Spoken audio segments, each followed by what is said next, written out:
You weren't supposed to be awake, but the house had gone dark an hour ago, and you were still staring at the ceiling. Through the wall you heard a sound you knew better than your own name, the soft, heavy slap of thick pages turning. It was the sound of Grandpa's photo albums, the fat green ones he kept on the bottom shelf and showed you 100 times. He was packing them, at midnight, the night the grown-ups had decided where he would go. You heard tape pull off the roll, that long tearing screech, then the thud of a box settling on the floor. Nobody else heard it. Your mother was asleep, your aunt had driven home, and the only one awake to know was you. Earlier that night, there had been a brochure on the kitchen table, glossy, with smiling old people standing in a garden.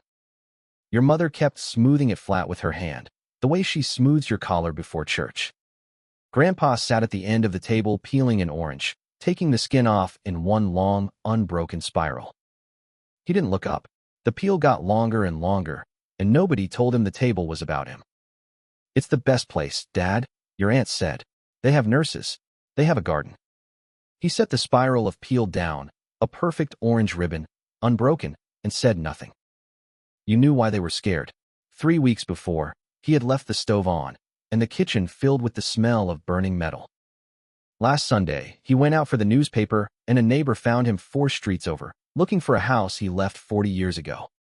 Your mother had cried in the car afterward, quietly, both hands on the wheel, even though the engine was off. So they weren't bad people. They were tired people, and they were afraid, and fear makes its own kind of sense. But they talked about him like he was already a photograph, something finished, something to be filed away.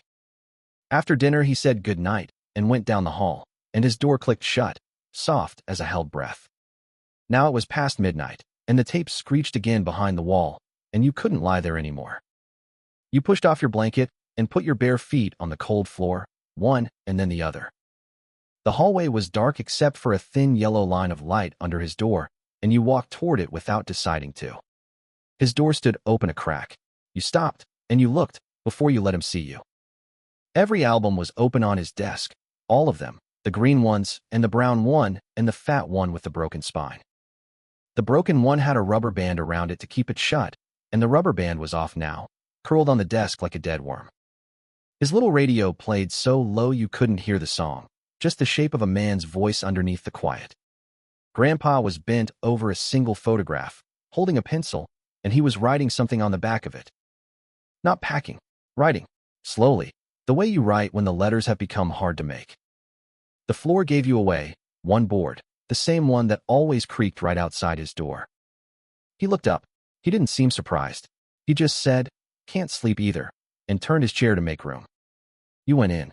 The room smelled like him, like wool and orange peel and the dust of old paper. "What are you doing?" you said, though you weren't really asking, because you could already see. He turned a photo around so you could see the front, a young woman in a dark coat, squinting at the camera. "This is your grandmother," he said, "before I knew her. Look how she's already mad at the camera." On the back, in pencil, he had written her name, a year beneath it, and one word beneath that. "I'm writing them down," he said, "the names, while I still have them."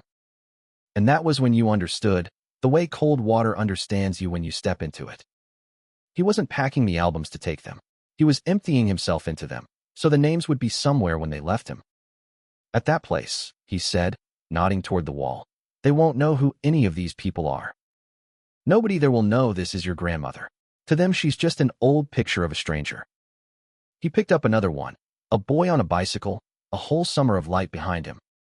"That's me," he said, and almost smiled. 8 years old. I thought I'd live forever.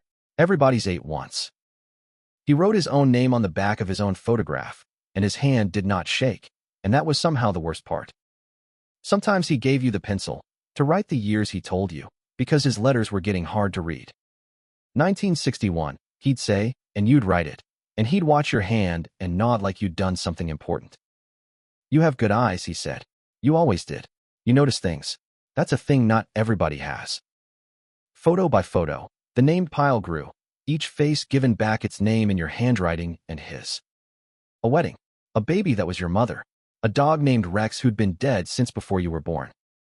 Outside, the street was empty, and the radio murmured, and the clock went past midnight without anyone stopping it. Then he picked up a small square photo, older than the rest, its corners worn soft as cloth. A woman stood laughing in a doorway, one hand up to fix her hair, caught looking at something off to the side. He held it for a long time. He turned it over. He put the pencil to the back. And then he stopped. I know her face, he said quietly. I know I love her face. But I can't find the name. He sat with it. The radio played. You watched him try to walk back into a room that had already locked its door. It'll come, he said, but it didn't come, and after a while he set the photo down by itself, away from the others. He didn't write anything on the back. He left her there, laughing in a doorway, with no name to hold her.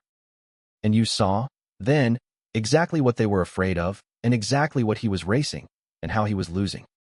He pushed the fat album with the broken spine across the desk to you, the rubber band beside it. This one's yours now, he said. You keep it. You're the one who notices. When I forget them, he said, not if, you noticed, when, you'll still have them. Somebody has to. You wanted to say they couldn't make him go, that you'd hide him. You were 11. You said nothing, because you knew. That was the thing about being a kid. You saw everything, and you could stop none of it.